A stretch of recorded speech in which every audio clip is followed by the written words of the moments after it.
I'm Bill Hemmer. And I'm Martha McCallum. It all starts here. We are ready. The candidates are ready. We're live at the Quicken Loans Arena, where we've partnered with Facebook to bring you, the voter, into today's debate. So you will hear from all 17 candidates tonight, and you'll meet 7 of them right now. Starting with 3-time governor in the state of Texas, Rick Perry. Also 2-time senator from Pennsylvania, Rick Santorum. Two-time governor in the state of Louisiana, acting governor, Bobby Jindal. Businesswoman and former CEO of Hewlett-Packard, Carly Fiorina. The senior senator from South Carolina, Lindsey Graham. Former 3-term governor of New York, George Pataki. And former Virginia governor, Jim Gilmore. Now, this debate will last 1 hour. We're going to have 4 commercial breaks. Each candidate will have 1 minute to answer each question and 30 seconds for rebuttal. If you run out of time, you're going to hear this. Okay? Gentle. Everybody got the bell? Wait till you hear what the others are going to get later, huh? 1 year from now, a Republican nominee will be standing on this stage in this very same arena. That person is in Cleveland today. So let's get started. First topic, electability. First question to Governor Perry from Texas. Welcome, Governor. Good to be with you. You were in charge of the 12th largest economy in the world, and you recently said that 4 years ago you weren't ready for this job. Why should someone vote for you now? After those 4 years of looking back and being prepared, the preparation to be the most powerful individual in the world requires an extraordinary amount of work. Not just having been the governor of the 12th largest economy in the world, which I might add, we added 1.5 million jobs during that period of time. Over that 2007 through 2014 period, a period when America was going through the most deep recession it had been through since the Great Depression. I think Americans want someone that have a track record of showing them how to get this country back on record. Some of them want to stand up and every day project that best days of America in front of us. And I will assure you, as the governor of the state of Texas, and as those last 4 years have showed me, the preparation to be ready to stand on this stage and talk about those monetary policies, those domestic policies, and those foreign policies, Americans are going to see that I'm ready to be that individual. Thank you, Governor. Now we go to Carly Fiorina. Carly, you were CEO of Hewlett-Packard. You ran for Senate and lost in California in 2010. This week, you said Margaret Thatcher was not content to manage a great nation in decline, and neither am I. Given your current standings in the polls, is the Iron Lady comparison a stretch? Well, I would begin by reminding people that at this point in previous presidential elections, Jimmy Carter couldn't win, Ronald Reagan couldn't win, Bill Clinton couldn't win, and neither could have Barack Obama. I started as a secretary and became ultimately the chief executive of the largest technology company in the world, almost $90 billion in over 150 countries. I know personally how extraordinary and unique this nation is. I think to be commander-in-chief in the 21st century requires someone who understands how the economy works, someone who understands how the world works and who's in it. I know more world leaders on the stage today than anyone running, with the possible exception of Hillary Clinton. Understands bureaucracies, how to cut them down to size and hold them accountable, and understands technology, which is a tool, but it's also a weapon that's being used against us. Most importantly, I think I understand leadership, which sometimes requires a tough call and a tough time. But mostly, the highest calling of leadership is to challenge the status quo and unlock the potential of others. We need a leader who will lead the resurgence of this great nation and unlock its potential once again. Thank you. Senator Santorum, you won the Iowa caucus 4 years ago in 10 other states, but you failed to beat Mitt Romney for the nomination.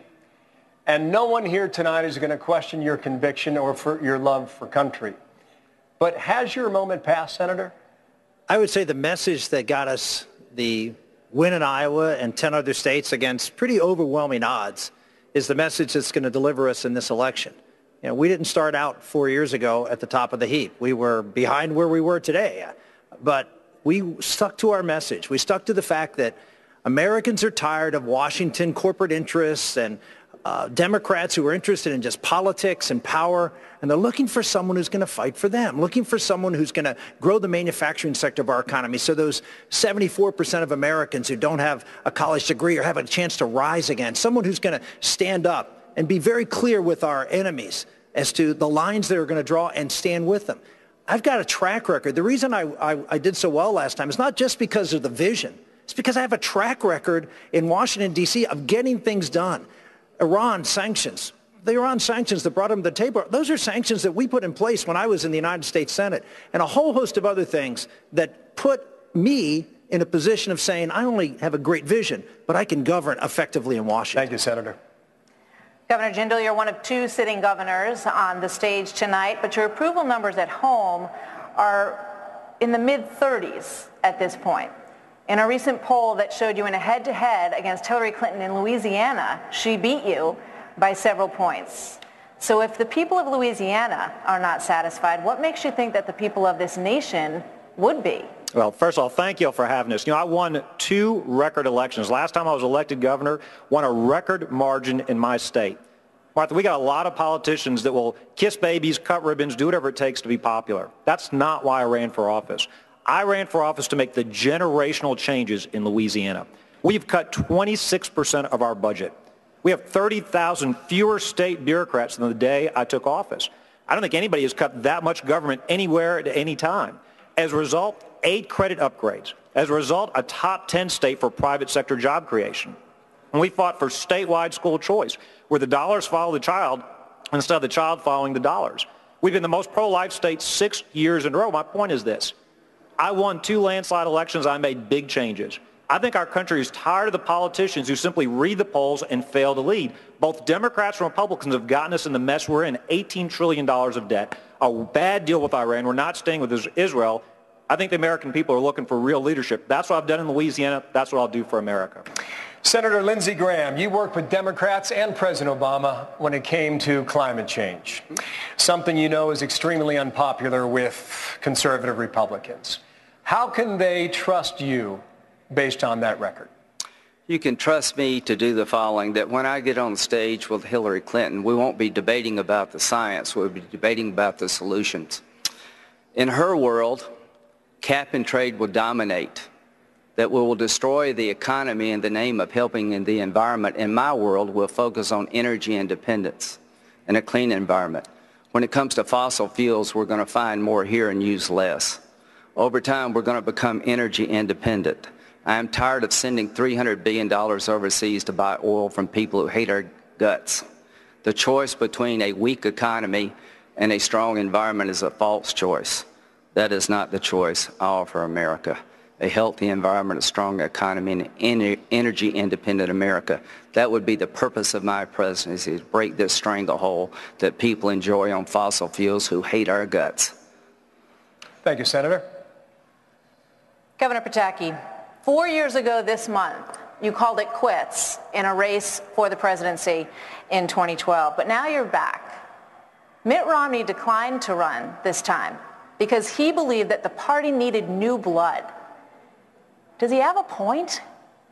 I think he needs somebody who hasn't been a career politician and who's been out of office for a while. I think the last 8 years in the private sector have allowed me to see government from the outside, and I think that is a positive thing. Yes, I thought about running 4 years ago. I was ready to lead, but I wasn't ready to run. But I look at this country today, and I look at how divided we are. I look at how politicians are always posturing and issuing sound bites but never solving problems. And what I did in New York was bring people together, an overwhelmingly Democratic state. But I was able to get Democrats to support the most conservative sweeping policy changes in any state in America.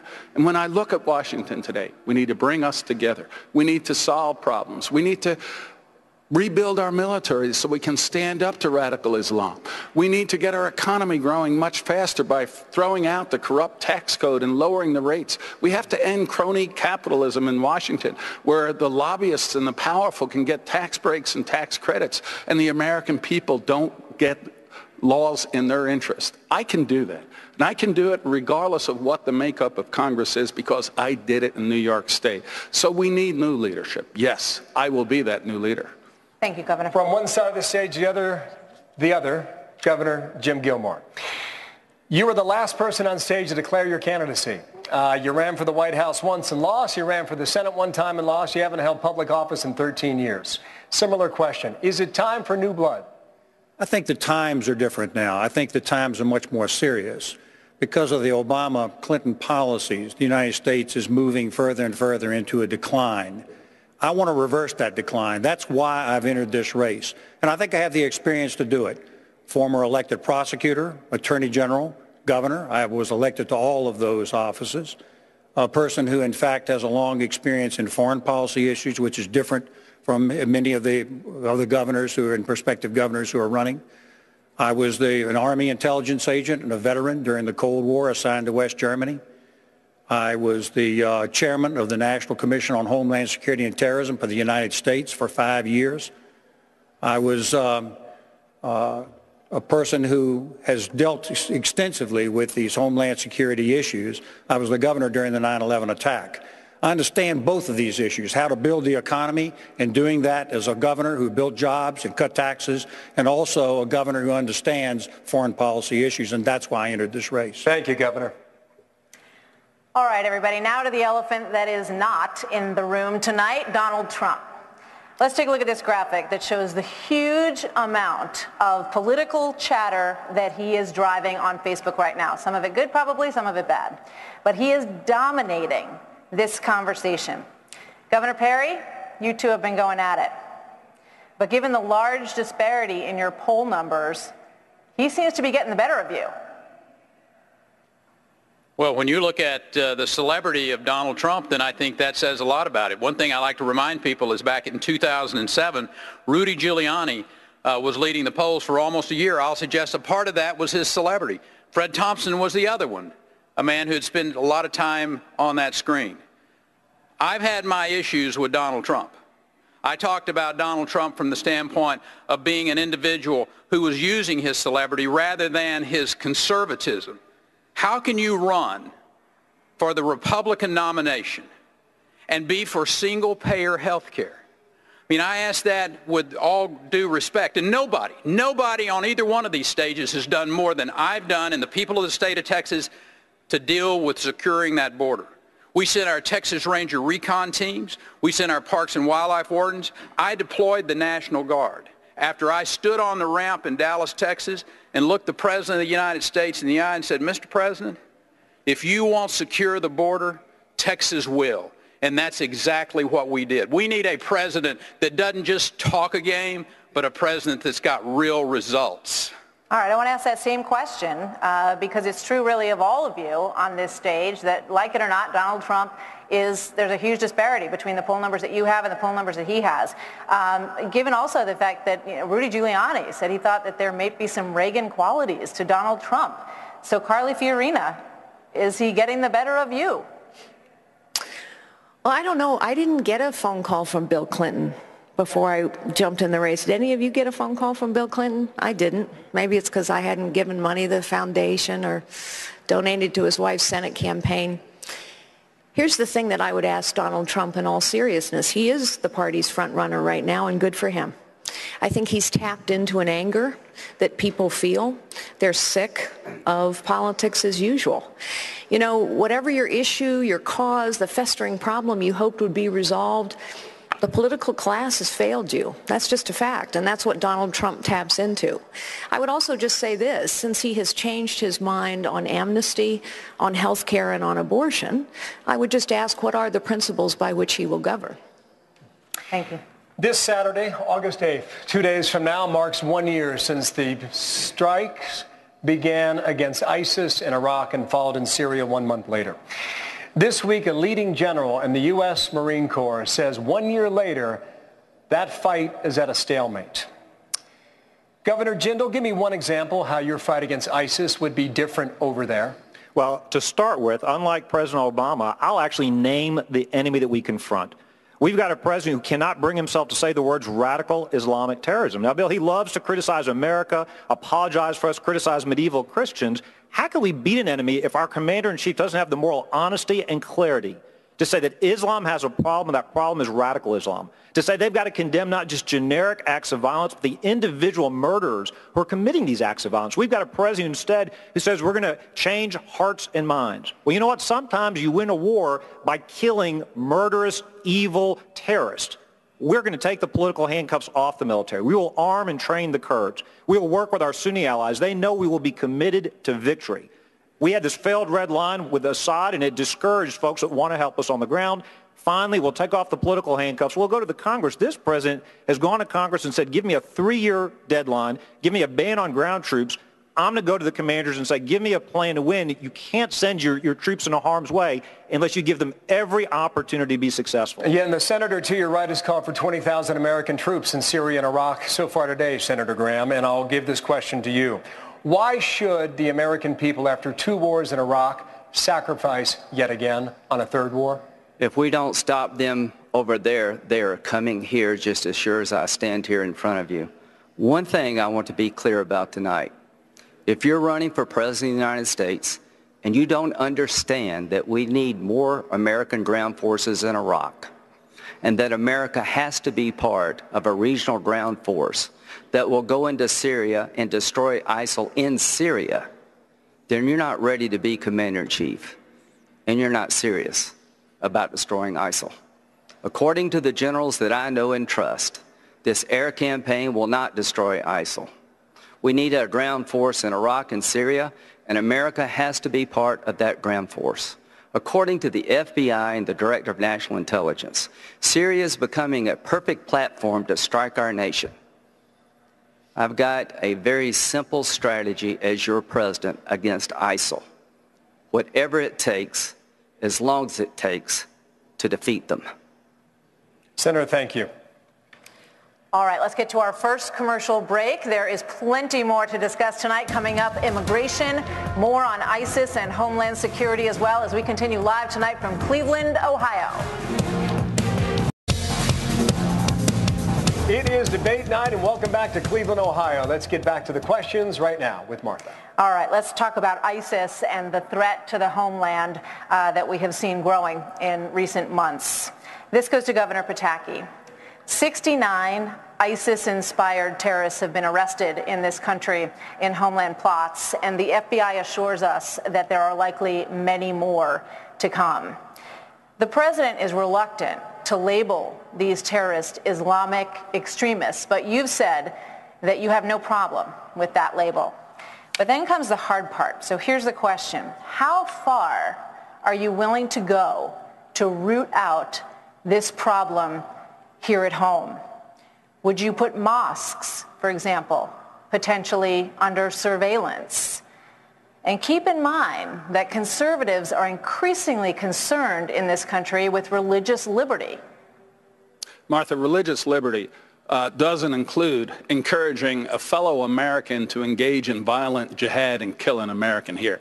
That is not protected free speech. That is not protected religious belief. That is like shouting fire in a crowded theater, and that is illegal. And I would do everything in our power not just to go after those who are here, who we know who are here, before they can radicalize other Americans to carry out attacks. And it's not just the ones they've arrested. Think back to Garland, Texas. But for that Texas police officer, we could have had a mass murder. We have to shut down their internet capability. We have to shut down whether or not they're in prisons preaching or in mosques preaching. No radical Islam that is allowed to engage in encouraging violence against Americans, that is not protected speech. But let me just add one thing about ISIS over there. We have got to destroy their training camps and recruiting centers. I was governor of New York on September 11th. I know that we are at greater risk today than at any time since then of another attack. We have got to destroy their training camps over there before they can attack us here. I don't agree that we're going to occupy and spend another decade or $1 trillion. What we need to do is destroy their ability to attack us here, over there, and then get out.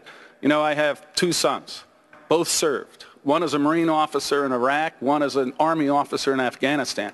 I do not want to see one parent or loved one worrying about getting a call in the middle of the night. I would not place one American life at risk unless it was absolutely necessary. But to destroy ISIS, it is necessary. All right, this question to Carly Fiorina. The FBI Director Comey says that terrorists can thrive here at home because they go dark and they recruit behind the cyber walls that are built by American companies like Google and Apple. Comey says this is a big problem. But Rand Paul says that the government forcing these companies to bring down those walls would be a big privacy issue and a dangerous way to go on this. You've been a tech leader in this country. Which side are you on? Well, let me say first that it is disturbing that every time one of these homegrown terrorist attacks occurs, and as your question points out, they are occurring with far too great frequency, it turns out we had warning signals. It turns out we knew something was wrong. It turns out some dot wasn't connected. And so the first thing we have to do is make sure that everyone and every responsible agency is attuned to all of these possibilities and symptoms. We even had warnings about the Boston Marathon bombers, and yet the dots weren't connected. So we need to get on a different mindset. Secondly, I certainly support that we need to tear down cyber walls, not on a mass basis, but on a targeted basis. But let me just say that we also need to tear down the cyber walls that China is erecting, that Russia is erecting. We need to be very well aware of the fact that China and Russia are using technology to attack us, just as ISIS is using technology to recruit those who would murder American citizens. I do not believe that we need to wholesale destroy every American citizen's privacy in order to go after those that we know are suspect or are already a problem. But yes, there is more collaboration required between private sector companies and the public sector. And specifically, we know that we could have detected and repelled some of these cyber attacks if that collaboration had been permitted. A law has been sitting, languishing, sadly, on Capitol Hill and has not yet been passed, and it would help. So would you tonight call for Google and Apple to cooperate in these investigations and let the FBI in where they need to go? I absolutely would call on them to collaborate and cooperate, yes. Thanks. Excuse me, Martha. I have not heard the bell just yet, so you're all very well behaved so far. Governor Gilmore, 30 seconds. Well, yes, indeed. I chaired the National Commission on Homeland Security for the United States. We warned about the 9/11 attack before the 9/11 attack occurred. I was the governor during the 9/11 attack when the Pentagon was struck. And I'm going to tell you this. We need to use the benefit of our law enforcement people across this country, combined with our intelligence people across this country. We need to use our technological advantages, because what we've warned of is an international guerrilla movement that threatens this country. It's going to happen in this country. There are going to be further attacks. We have to be prepared to defend the American people, prepare them for a long war, stand up for the defense of this country, and stand up for the values of this country. Thank you, Governor. I've got to move on to immigration here. Senator Santorum, you would argue you have one of the tougher positions on illegal immigration in the entire 17 candidate field at the moment. We often talk about this issue on the abstract level in Washington, D.C.